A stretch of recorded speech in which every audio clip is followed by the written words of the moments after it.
Tapos magpapaligaw ka sa hindi nag-aaral? Hindi tapos ng pag-aaral? Hello? Pastora, viral ngayon sa social media. Pangit! Rape! Pangit yun ang rape sa'yo, pangit! Pero pag pogi ang tawag, one night stand. Padami ng padami ang negative comments na na-receive ni Pastora dahil din sa mga videos niya na nagpe-preach sa church members niya. Taong to, ang sabi niya, lilipat lang daw siya ng church. Ay, may kilala akong ganyan. Hindi naman daw siya mawawala kay Lord. Dapat talaga yan. Magdi-devotion pa rin naman daw siya. Isa na nga dito si Rica Peralejo, hindi na napigilan ang magkomento sa viral church ng isang pastora. It was really bothered when I saw the video. Inihayag ni Rica Peralejo ang kanyang opinyon at saloobin ang tungkol sa nag-viral na lipat church video. Ani Rica, na-bother siya sa anyay pamamahiya sa taong nagpa siyang lumipat ng simbahan.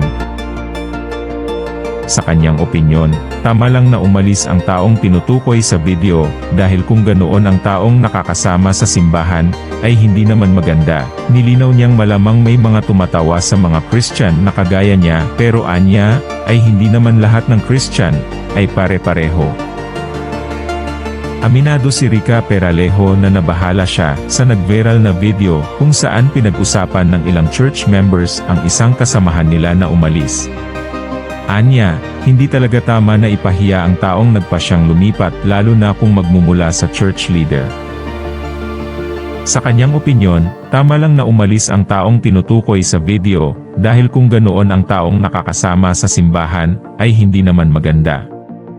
Nilinaw niyang maaring mapagtawanan ang mga Christians, dahil dito, pero anya, ay hindi lahat ay pare-pareho. Tapos magpapaligaw ka sa hindi nag-aaral? Hindi tapos ng pag-aaral? Hello? Samantala ay muling nag-viral ang pastora sa kanyang bagong video, dahil sa pagiging judgmental nito.